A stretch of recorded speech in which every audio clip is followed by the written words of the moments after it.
Okay,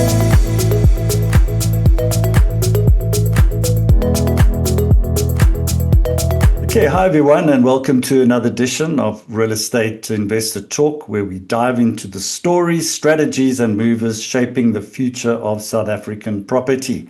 And today's episode is a big one. This week, Millennium Equity Partners, co-founded by two of the country's most dynamic young entrepreneurs, Thato Faku and Noah Stanger. Hope I pronounce your name correctly, Thato, your surname. Yes. Wonderful. And I mean, they've announced a landmark deal. It's a 50% stake in Hyde Park Corner, valued at 805 million rands. It's one of the country's most prestigious retail properties, now part of their rapidly expanding commercial property portfolio. So let me introduce you to today's guest. It's Thato Faku, who is the Joint Chief Executive Officer of Millennium Equity Partners. So before he was with MEP, he launched Fuel Up, an on-demand fuel delivery app.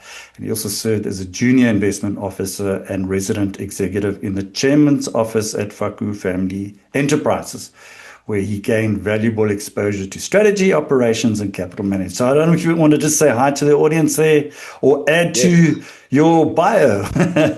Yeah, no, thank you. Thank you for the introduction, and greetings to yourself and to all of your audience. Look, I mean, I would say that myself and Noah are quite young entrepreneurs and young in our careers and in the business world itself. So I graduated from university in 2021. Straight after graduating, I came up with this idea to start an on-demand fuel delivery app.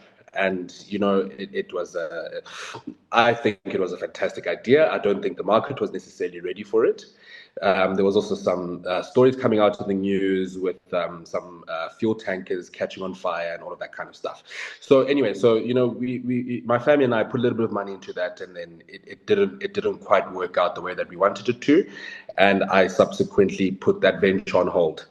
After that, I joined my family office, Faku Family Enterprises. We are a family that has been invested in the oil industry for the past 30 odd years or so. And I was working in our family office, you know, sort of handling the portfolio there, doing some mergers and acquisition work, some corporate finance work as well, some structuring, some advisory work as well on that side. Subsequently felt that I needed to start making a name for myself, not sort of riding on my family's coattails as much as it's nice.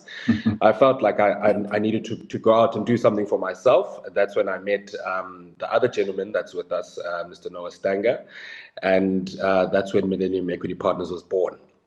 So that's just a little bit about myself, how we got into this, how we got started, and how Wonderful. I love that. Thank you for sharing that. And Noah Stanger, he's also the joint CEO of MEP. He previously co-founded Stanger Enterprises, an investment holding company, and developed his corporate finance skills as an associate at Sovereign Capital, gaining a deep understanding of deal making and investment strategy at a young age, because both of you are very young. And they are the powerhouse duo behind Millennium Equity Partners, a company focused on acquiring and managing high growth retail and industrial real estate assets with a bold vision to build one of the biggest property funds in Africa. So I think you want to give us some background there, Noah, just if you want to add a little bit to your background as well. No, of course. Thank you so much for the intro, and thank you for having us. I think on my side, really all I can sit and add is that I used to be a footballer before I got into the real estate business, and most professional athletes normally find their way into real estate, particularly rugby players. But I think it was quite a natural calling for me to get involved in the business. And I think on my family side, my brother is quite heavily invested and involved in the hospitality business. And so the dream and vision has always been that he becomes the biggest restaurateur and I become the biggest landlord. And so I think you know, he's obviously doing quite well with all of that and then the restaurant business. But I think on my side, you know, straight out of varsity, got straight into the business. I worked a little bit as an associate at Sovereign Capital, but I think as soon as me and Tatul met and we had this idea, and we met Richard thereafter, our other partner, it was straight to it and straight to the auction to buy our first property. There wasn't really much second thought to it. But yeah, thanks again for the intro, and I look forward to the conversation. Absolutely. So, Thato, let's talk a little bit about what inspired you to launch Millennium Equity Partners. I mean, how did the two of you decide to partner up? So it's quite interesting. So our families have known each other for the better part of 3 decades. Our fathers particularly came up together, sort of alongside one another in their own business ventures in their own rights. And just randomly out of the blue, it's a little bit of a funny story. I get a WhatsApp message from Noah here, and he says, "Listen." Hmm.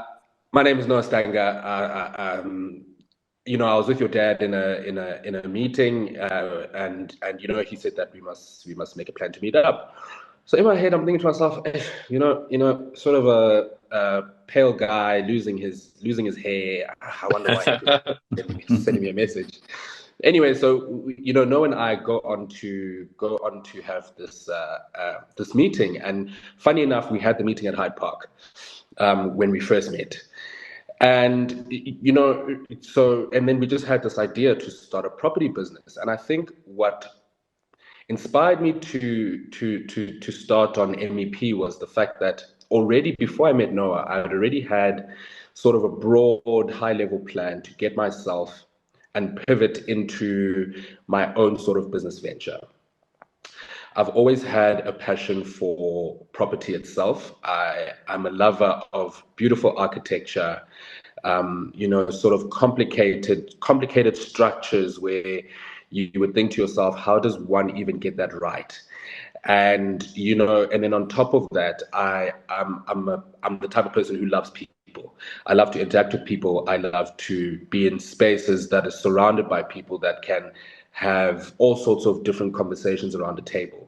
And the real estate business is something where you do exactly that. We interact with our tenants, with our investors, with each other, with associates, and that was just sort of the catalyst of why, when Noah said, let's start a real estate business, it was an immediate yes for me, because the real estate and the should I say, the commercial property industry aligns with my interests, number one, both on a business side and a personal side as well. And I felt that it was a really good way for me to pivot out of my family office and make something of myself as well.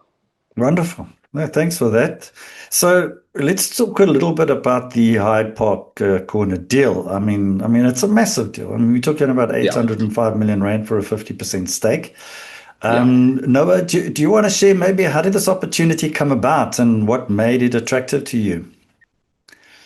No, yes, I think what's quite interesting is someone who we don't mention enough, who's been quite a mentor for us, is a guy by the name of Mark Kleinans, who founded Orco. Mm. And what happened was when we started Millennium, I went to Mark and I said, we want to buy our first property, we want to go to auction, and this is our plan. Can you kind of give us a helping hand in just assessing some of the deals? And I think what eventually happened was we went to auction and Mark kind of put us in touch with the best of the best at the auction house, and we bought our first little property. And in the process of doing this, we built quite a good relationship with Mark, and he got to understand a bit better who was somewhat behind Millennium in terms of our partner Richard and the guys behind Richard and the guys behind myself and Thato.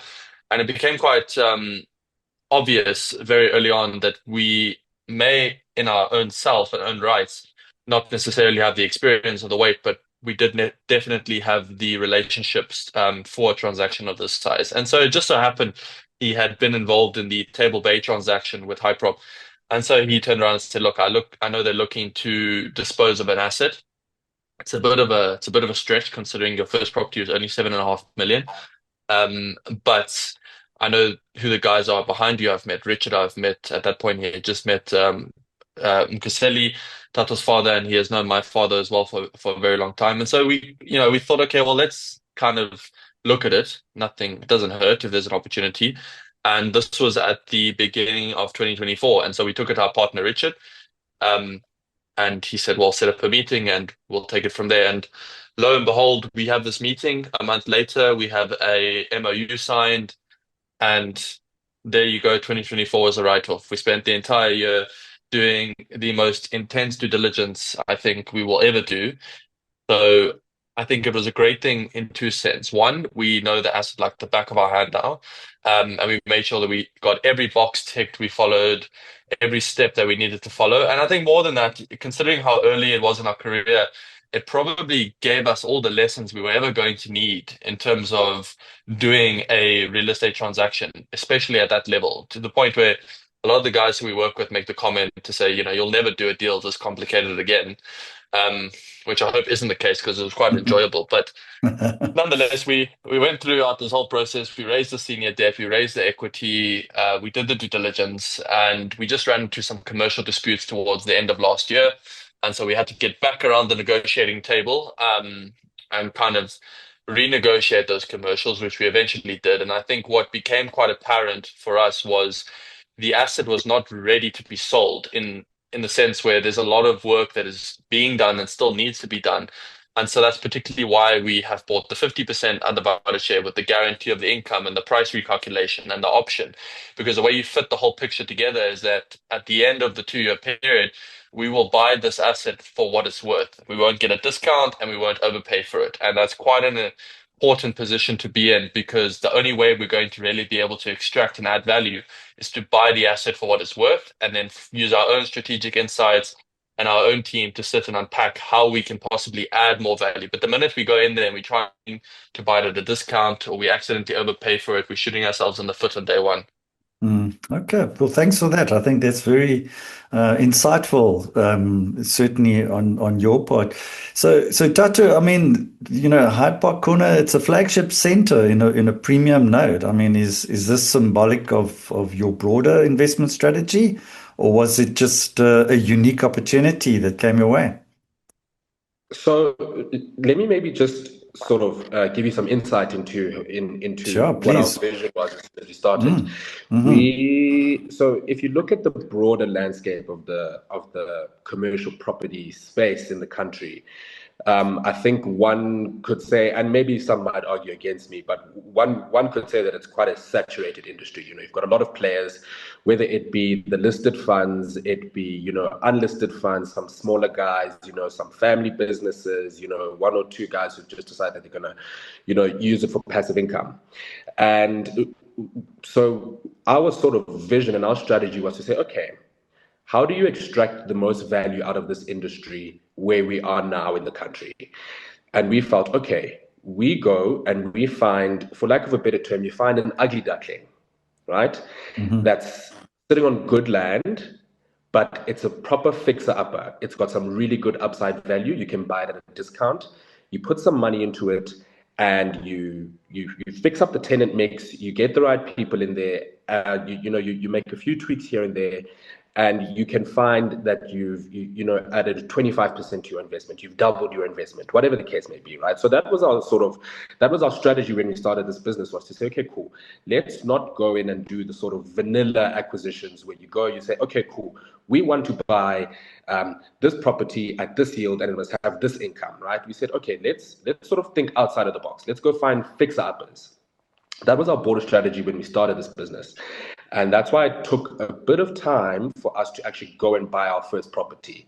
It took us probably about 6 months from when we actually had the idea to start the business to when we made an acquisition.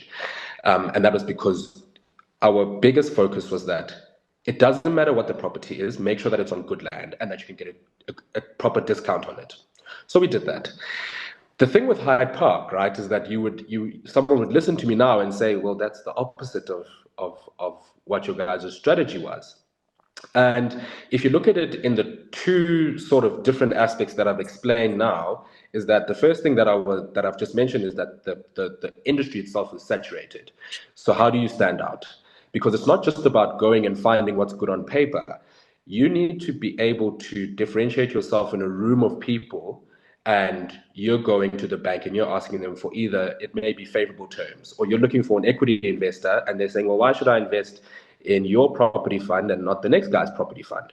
So Hyde Park is that for us. It is our differentiating factor, and it was a unique opportunity that came across our desk at a really good time when we had just bought our first property.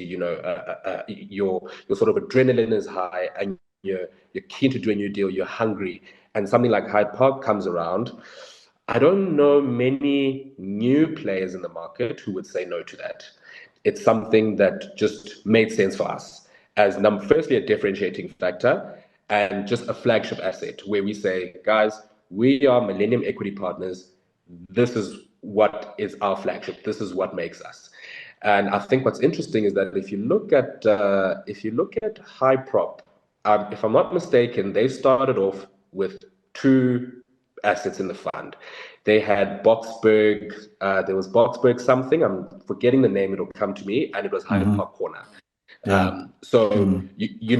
I think it's one of those things where we just said, okay, how do we differentiate ourselves from the rest of the people who are starting in this industry and who are coming into it as young as us, as zealous as us, as hardworking as us, maybe with as much passion and as much enthusiasm as us? What do you do to set yourself up, aside from the rest? Yeah, so Noah, let's just elaborate just a little bit on that in terms of your vision and what sets you apart from the more traditional players, and why investors should back Millennium Equity Partners. Yes, I mean, I was thinking about this the other day in a bit more depth about kind of where we want to go, and Thato makes a very good point in using Hypop as an example, because we don't want to be a very small property company. We want to be one of the biggest. However, we're doing this a little bit of a different way. Or maybe I'd call it a more modern way. In the past, you would go and you'd create this property fund, you'd list it on the JSE, and that would be then, your reality, such as what Hyprop have done. We're doing this slightly different. We want to do this unlisted. We want to make it a bit more private. And we are following the more modern approach to doing this, which is doing it through a private equity structure. So we are also call it the first of its kind in many ways. However, if you look at the big boys like Growth Point and the like, they are actually following suit in terms of implementing the structure that we're following. So to answer your question, why people should sit and invest in us? Well, quite simply, number one, we're offering a very modern way of investing in property. There is this factor of protection against your, liability in terms of what we do with the asset. But more importantly than that is, when you're investing in a high prop or in a growth point or one of these listed companies, you're one of thousands of people who've got shares in this company. Unless you are the big boys in the institutional space, you don't really have that much of an effect of what's sitting and going on in terms of the assets. But in terms of our structure, we are not so much catered towards the day-to-day investors. We're more catered towards the long-term investors because there is a lot of value that can be extracted. And the thing I love about real estate, above all else, is healthy debt. Because if you can manage your debt incredibly well and you have good debt relationships and good debt partners and you get good terms, and hopefully the market stays in a good position. Over time, if you manage that debt well, someone who comes in and let's say they put the entire equity check in for Hyde Park, you can really stand to make a lot of money as an investor. And I think that is something that's quite enticing. I believe quite strongly in real estate as an asset class. And if I look at our first property that we bought, it's a prime example of that. We bought it for 7.5 million. Fast forward 12 months, we've got a valuation of 16 million on it. The bank's offering us an additional 7 million extract from that property to put into our next deal. And you just keep doing that over time. You recycle it. And before you know it, we're going to have a 10 billion rand portfolio that's hopefully somebody's backed us on the early days, and in 10 years' time is yielding those fruits. Spoken like a true property professional. Wonderful. I love it. Absolutely love it. So let's just let's just unpack in terms of, we talk about high growth commercial properties. Can you break down, Thato, maybe what does this mean more in practical terms if we talk about high growth commercial property? To me, high growth commercial property can be broken down in a few ways. And I think the first one that comes to my mind is the fact that depending on where in South Africa you're looking, there isn't much opportunity for development in, I would say, let's say the urban nodes. So if you're looking at the Johannesburgs and, more finely, let's say looking at the Sandtons, you look at the Pretorias, look at the Midrands, if you're looking at the Cape Towns, the opportunity for brand new developments in commercial property is a little bit smaller than, let's say, I mean, the only thing that you could argue there is industrial, because industrial doesn't need to be in a sort of urban node. It can be pretty much anywhere, right? So for me, it would be redevelopment of properties that are already standing to match what's happening in the market today.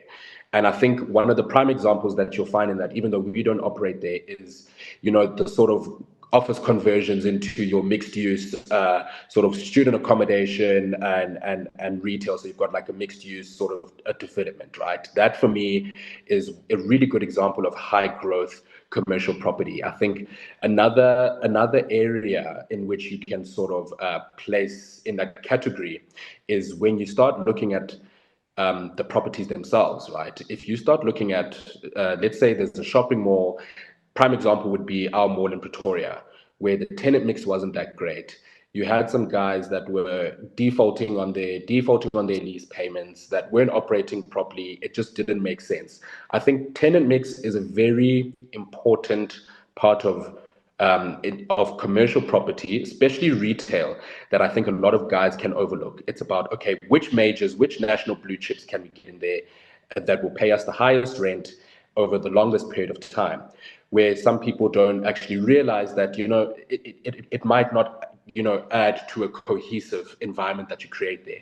And one of the biggest ways for you to actually make a retail property work is by foot count. And if your customers are going into your shopping centers, and firstly, the flow is not correct in terms of how the building itself is designed, and you don't have the correct tenants in there, it's just not going to make sense, and they're going to rather avoid. They're going to avoid your space altogether. So I think a good tenant mix, a really well structured, and I call it sort of tenant architecture, in that it's a science on its own for me. I think that is another aspect of what adds to high growth commercial properties, in that you can go into a place where the tenant mix isn't that great, and it's just a simple but complex process at the same time to get it to be that right, to be that right mix of tenants that you've got. Another point of it for me, and it might be contradictory to what I say, is that we are geography agnostic. And I think that there is a massive township economy that is coming up.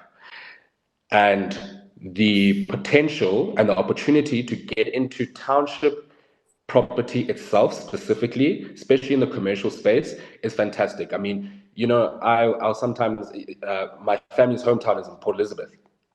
And you'll go back there and you'll find that a lot of these guys have actually started their own business, whatever the case may be, and they're in need of space, right? The guy has started a coffee shop. The guy has started an internet cafe.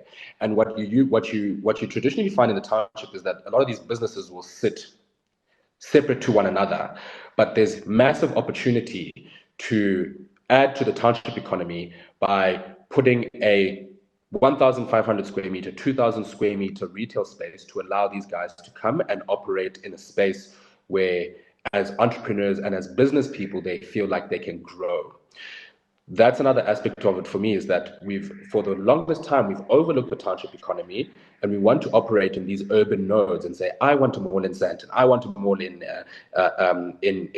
Cape Town city center, I want a mall I want a mall in Midrand, I want a mall in Durban, I want a mall in Mhlanga. But we've sort of sideline the township economy, whereas there's actual opportunities there, and those guys are self-sustaining. They make good money.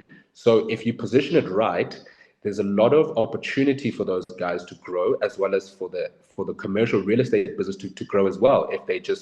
If we just start to think out of the box and say, how do we position ourselves in a way where we're able to cater to tenants who need the space, but structure firstly the buildings themselves, structure the tenant mixes, structure the lease agreements properly, and you will find that something quite incredible will blossom if we just start to think out of the box.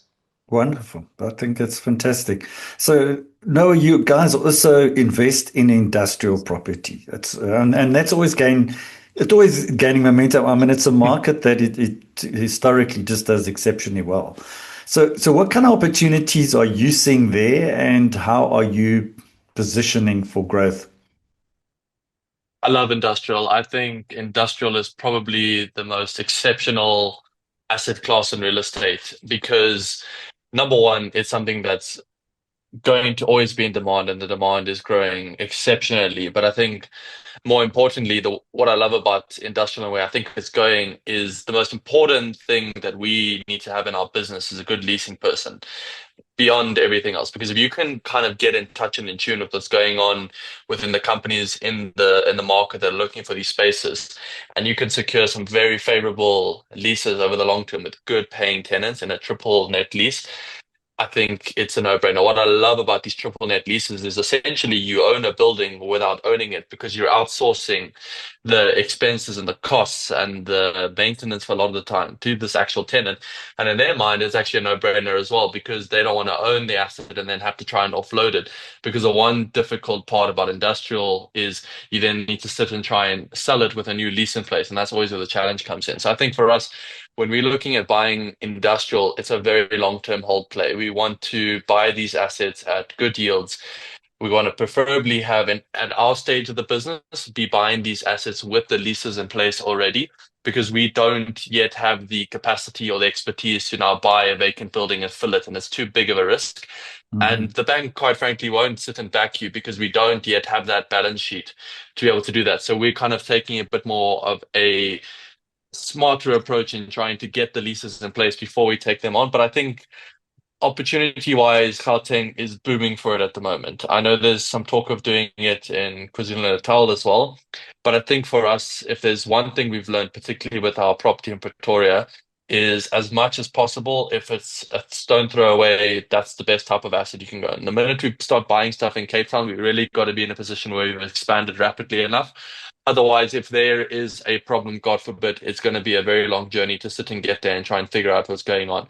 So we are looking quite close to home, and we have got some transactions that are already in motion and in the pipeline, and we are looking at a larger portfolio. But as they say, you got to kind of take it one day at a time. And obviously, the minute we start looking beyond this year, it's also going to require a much heftier capital raise to be able to execute on that stuff. But I guess it goes back to what Thato was saying earlier, right? Is that we are building our name in the industry, and hopefully, off the back of this transaction and one or two others that will be announced, investors will have a lot more of a trust in us and our execution ability. And from there, we'll be able to expand and get more into that industrial market because we kind of want to have that balancing act within the fund. We don't want to be too heavily retail focused or too heavily industrial focused. The idea is always to have that balance. I guess it's kind of the same as, not putting all your eggs in one basket from a different investment approach. You kind of just want to hedge yourself a little bit against the two. Great. Thanks for that, No. So, Tato, I mean, both of you are in your early 20s. I'm going to ask you the same as well, no? I mean, you entering now traditionally older, it's a more capital intensive industry. And, I actually know an international investor, you might know him, Dolph de Roos. I know him very well. He's written Yes, many books and he's yes. a big investor. I'm very close to him. And he told me a story when he was in New Zealand. He was only 21 years old and he tried to apply for a loan at the bank. And he sat there and he looked 16, he said. He probably looked even less. He'd probably say he looked 15, but he was 21. And the bank thought it was a hoax. But so my point is, you guys are young and you've done an exceptional deal and you're doing exceptional work. And, just listening to you has just been, I'm absolutely in awe of what you guys are doing. And but maybe just share what are some of the key challenges and how have you managed to overcome them? Look, I mean, age, I think it's a very funny thing. It's a very interesting thing in my mind, and I think I'll start off by saying that myself and I think Noah would probably say the same thing is that my parents they put a lot of emphasis on education. So I was sitting at dinner with my father the other day, and I told him about my aspirations to have a PhD before I'm 40, and he could have jumped on the table and danced on it. How excited he was to hear that. And I would say for myself, I'm in an incredibly privileged position to have firstly grown up the way that I did, with the opportunities that my parents provided me. And a lot of the challenges that we face, I would say would come with the age.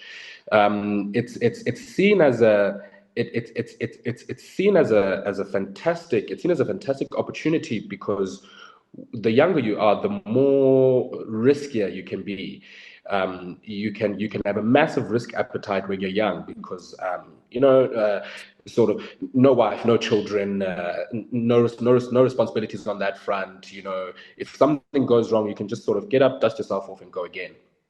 But then on the other side of that, when you walk into a room, especially a room where you're unknown, people sort of they almost look over your head. You can sort of start to blend in with the walls, and then when your age comes to light, it becomes a thing of you're a youngster. What do you know? You're just getting started in life. So that's a challenge. That's a challenge that we've come across quite a bit, to say, oh, I'm 26 years old. They'll say, you're only 26. I mean, and we started this business, I was 24. Like, you get into the room and they're like, you're only 24 years old, dude. Go to Europe. Go have European summers. Go chill on yachts and the beach, and go to Switzerland, go skiing in Switzerland, just enjoy your life. And from there, you're almost not taken as seriously, and you almost have to be forceful.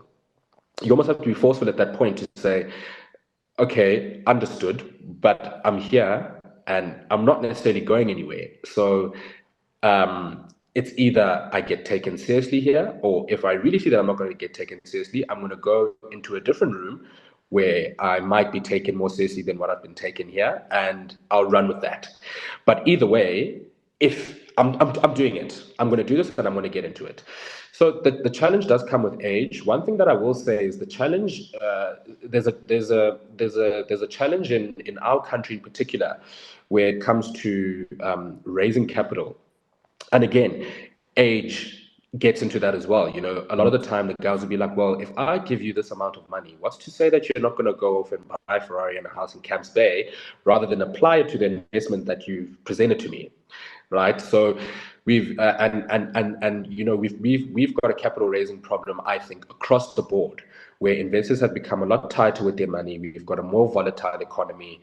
One day it's up, one day it's down. You can't really put your finger on as to what's actually going on in our economy. Even in the real estate business, is it a buyer's market? Is it a seller's market? One day it is, one day it isn't. You don't really know what's going on. So we've got a capital raising challenge in terms of the fact that investors, whether it be high net worth individuals or institutional investors, are kind of zipping up their pockets and saying, well, you know what? Once you put your money in someone else's hands, we're not quite sure what they're going to do with it. And we've got these two youngsters who are coming in and asking us for our money. We're not quite sure what they're going to do with it. And in this volatile economy that we're in at the moment, we don't really know what's going to happen. So those are sort of the challenges that we face. But I think what we've done is that we've looked at those challenges as a game on for philosophy, to say, okay, this is a challenge. How do you get around it, or how do you plow right through it? And I think it's really what's helped us. I mean, just with the Hyde Park transaction itself, monster of a deal, quite a few challenges that came up, quite a few roadblocks that came up. Many of the more traditional guys, a lot of people said to us, nope, don't do this. I mean, I think I had probably about 2 or 3 people say to my face that we'll never be able to get it done. We're too young, we're too inexperienced, and we don't have the resources to actually pull off this deal. And for us, we looked at it and we said, to a lot of the people, I said, with respect, yes, I'm young, but it allows me to experiment a little bit more. Sometimes it might blow up in my face, sometimes it might not, right? So we can experiment a little bit more. There's a lot more energy that goes around the room. I don't have the physical resources in my pocket, yes, but there's many institutions, many people out there who do. I just need to find the right people and the right institutions that are going to back me. So, and we just put our heads down. We did the work that we needed to do, and we've managed to do it. So a lot of the challenges that we face, we try to look at them as opportunities and strengths rather than challenges and weaknesses. I think that's the core of what having your own business is you look at a challenge, and on the one side where one person might buckle, the other person, I can go cry in a corner for 5 minutes. Then after the 5 minutes, I have to get up, dust myself off, and keep going. Absolutely. No, do you want to add a little bit from your experiences, being younger, and have you had those similar kind of challenges as well?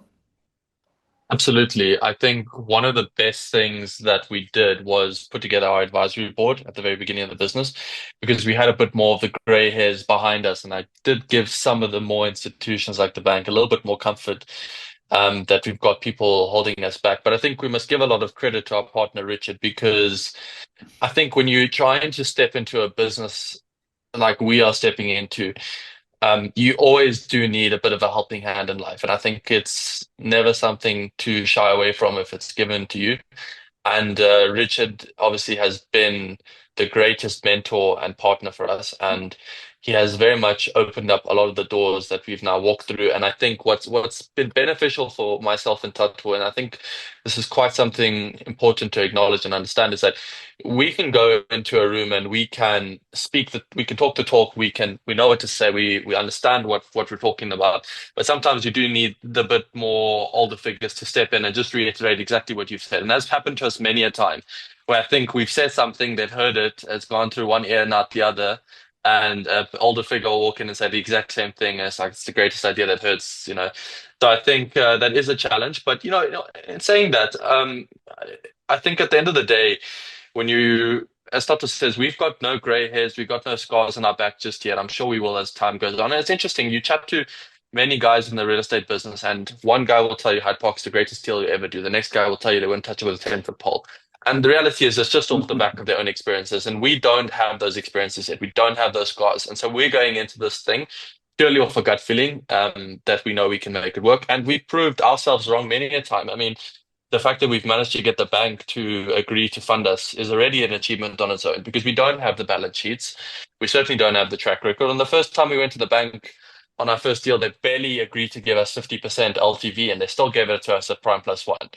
So the fact that we were able to get them to come and agree to this, it goes to show that we, at the end of the day, as many challenges were thrown our way, we still have to sit and overcome them because there's no problem without a solution. You just got to know how to figure it out.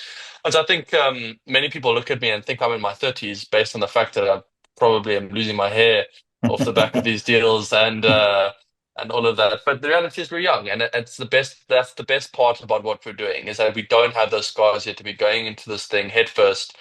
And by God's grace, we do well. But even if we get a few scars along the way, it's only going to make us better for the future. Awesome. Well said. So, Tato, I mean, South Africa needs young entrepreneurs to create jobs and drive growth. I mean, what advice would you give to others trying to break into the property space? Sure. I think I could speak on this for a very long time. I was having a chat with my cousin about this, and the fact that our country does need more young people getting into entrepreneurship. But with that being said, there is the fact when you look at our unemployment rates and and the rates of poverty and the amount of people that are on social grants. I think they call them what do they call them now? I think they call them red pill. It's like red. It's called red pill talk, where Yeah. the guys will say, just take your last $100 and go out and start your business. A lot of for some people they don't have that. They don't have that luxury to take their last $100 because that last $100 needs to feed their mouth. It needs to probably feed their siblings' mouths. It needs to go into a whole lot of things before they can even think of starting a business with it. So in my mind, starting a business is a luxury. in my mind. To be able to start a business is a luxury, and it just depends on how people look at luxuries, right? You'll find people who sit with that last $1,000 and they'll split it up and they'll say, okay, with 500 I'm going to go start a business, with 500 I'm going to put food on the table, and that's how they've been able to make it work. My advice for young entrepreneurs that want to get into the property business is to just start. And I think saying just start, some people would say, oh, so you're saying I must just go buy a building? That's not necessarily what I mean by saying just start. Just start means take that step from conceptualizing to actually going and doing what you need to do to make it happen. Whether that is physically getting the company registered, opening a bank account, going to the bank, going and go, like, let's say you want to get into residential property, going and finding that first residential property, whether that's physically going to these different places and checking it out. Because once you see it, I think that's when you actually start to firstly get the motivation, and secondly start to feel like it can actually be a reality. So my thing is to just start. When myself and Noah first met our mentor and business partner slash bigger brother Richard, his thing was, guys, it's not going to be talk for 12 months before we actually go and do something. Go and find a property, we're going to raise the money for it, and we're going to buy the thing. Whether or not there's gaps in our strategy, gaps in our vision, gaps in the business plan, gaps, I hate a business plan, by the way, gaps in gaps in this, gaps in the bank account.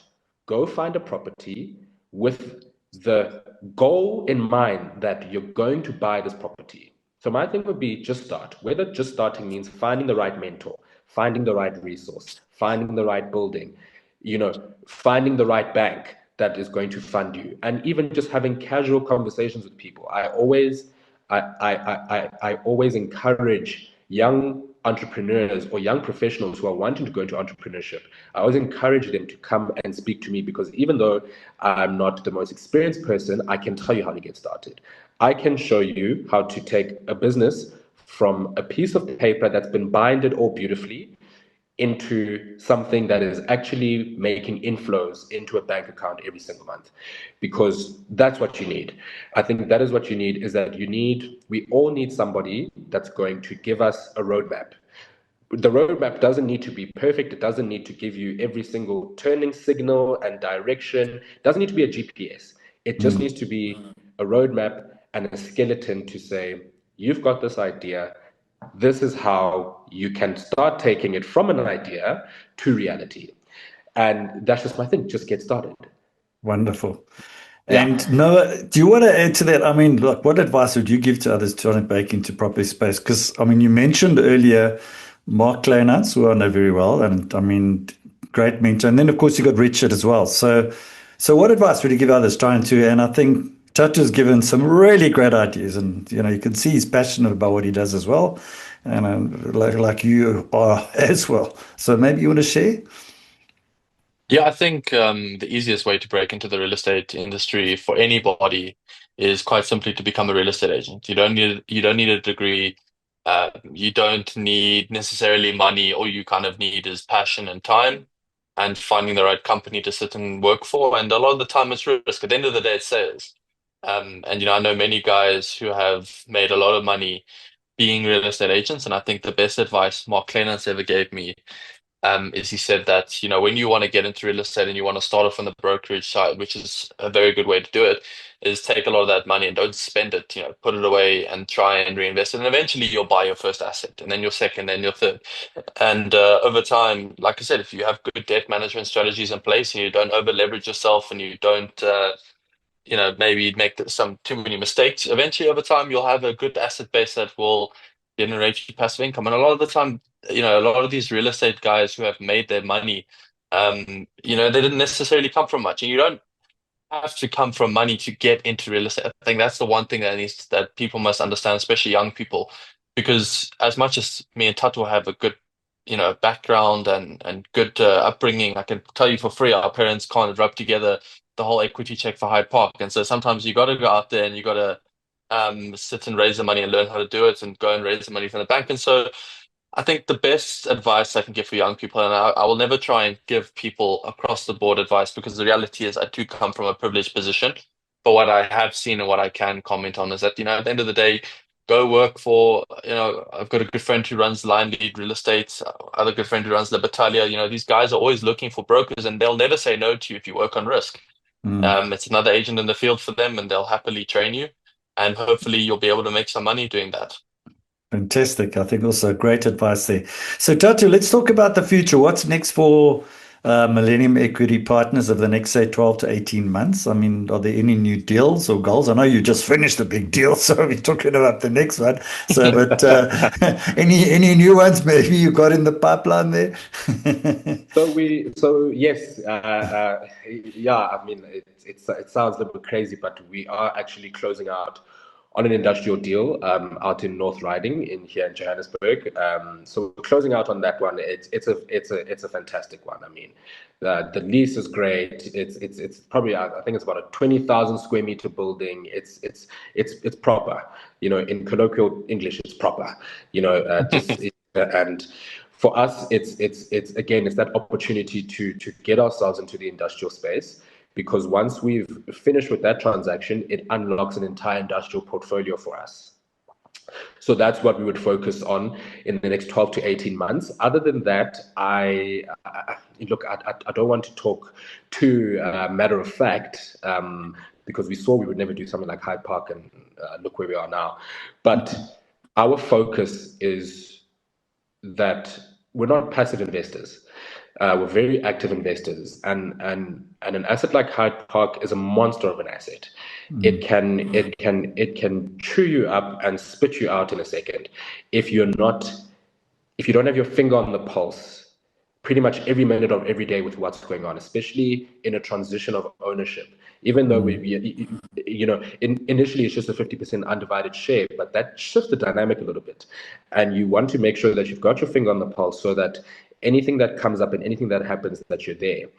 And then over and above that, we really understand the asset from the due diligence period, but we want to understand it in everyday terms, how it runs. We want to know what the day-to-day looks like. What are the daily problems? What are the reoccurring problems? What are the issues? What are the things that can come out of left field? Who are the tenants? How does this building run? How does it function as its own living, breathing asset, right? So that's going to be very important for us, especially in the time leading up to when the option is exercised to purchase the remaining 50%. Is that if we, there's no point in buying an asset if you don't know what it is, if you don't know how it functions, if you don't know how it works.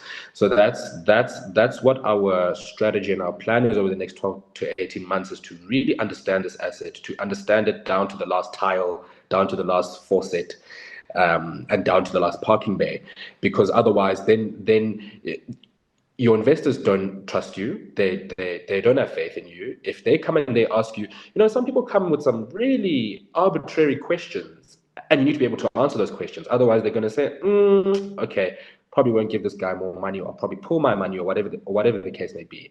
So that's pretty much what's in the pipeline for us, is to finish off this industrial acquisition that we're busy with now.